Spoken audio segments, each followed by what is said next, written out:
Hey everybody, this is Mark Bozon, and I'm here to give you guys the video review for Castlevania Order of Ecclesia for Nintendo DS. Order of Ecclesia is the third and what we'd assume to be the final Castlevania on DS, and with that comes some pretty huge shoes to fill. We've seen 2 other Castlevania DS games already, 3 on GBA, and of course it all goes back to Symphony of the Night, which many consider to be up there with Super Metroid as some of the best 2D platforming and adventuring there is. Interestingly enough though, Konami, instead of just going in and polishing and refining, actually added in about 50% of new animations and characters into the game, and changed the entire level structure of the first half. It's more mission-based this time instead of just one big adventure.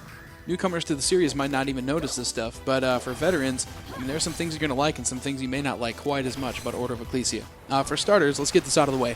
The game is beautiful, it's well composed, it's got amazing presentation value, and dozens and dozens of hours replay time buried in there. When you put it up against all the other games on the system, this is a downright amazing DS game and a must-own for anyone that's remotely interested in adventures, 2D side-scrollers, or the Castlevania series.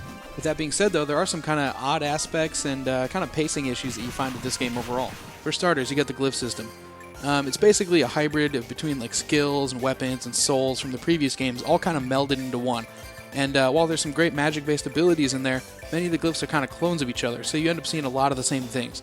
You can check it out here. I've actually got a regular axe, and I'm going to switch over and throw a level 2 axe, and I'm switching again for the final level 3 axe.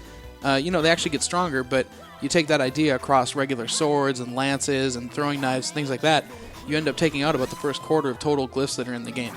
Granted, there's some pretty amazing ones in there as well, though, so check it out.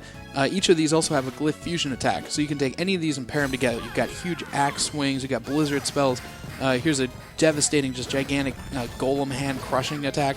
So while the initial impressions that the game might be limited, it's really a matter of just sticking with it until you get to the real meat and potatoes of the game, which, oddly enough, are actually in the back half of the adventure instead of the first half. Here's another example of that same kind of like pacing issue within the game. As I scroll through these maps you can check out, each of them are really small. There's a lot of them, but they're only about like 15 rooms, give or take, in specific maps. Now when you jump into them, they look really nice. They're really impressive. You've got underwater caverns, this haunted prison going on here, an ocean battle where you're actually like out in the high seas and you can see this ship completely out of control in the background.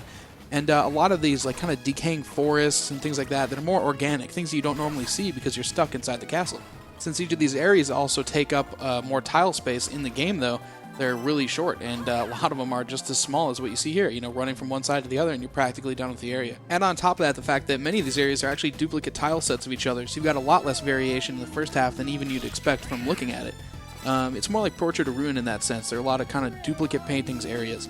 So in the Temeo Mountains here, you can see it's repeated just hours down the line by this area we're going to switch to, the Tritus Pass.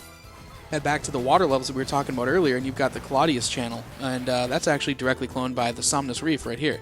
So yeah, that's 4 maps, but really they're using 2 tile sets and just changing a lot of the colors. I have to say though, with those being the 2 main flaws within the game, the whole pacing issue, it really comes down to the fact that these are just dwarfed in comparison by the eventual guts of the game that you get into. You've got larger areas, you've got some extremely brutal enemies. You can see I'm just getting my butt kicked in this area. It's near the end, we're going to use a small amount of those clips. But the whole, quest system that even brings together the beginning of the game when you're going around the village and kind of collecting every villager again, that stuff's all really good. And in the end, you do have kind of a slow start and it's a little strange at first, but it more than pays off by the time you're done. And there's a lot to see in this game. You, of course, cap that all off with the extra playthroughs the players have come to expect. You've got online versus mode, item trading, racing, a few other goodies that you can see in there. And, it's definitely a game that's going to take you dozens of hours to play if you really get hooked. And you'd be hard-pressed to find a game that's much better than Order of Ecclesia on the Nintendo DS. It has its issues, there are some weird things about it, but overall, we gave it a 9.0. It's an incredible game, Editor's Choice Award, one of the highest ratings I've given on this site, and definitely worth a look. So head on over to IGN.com, check out the full written review, and then go pick this one up and enjoy it.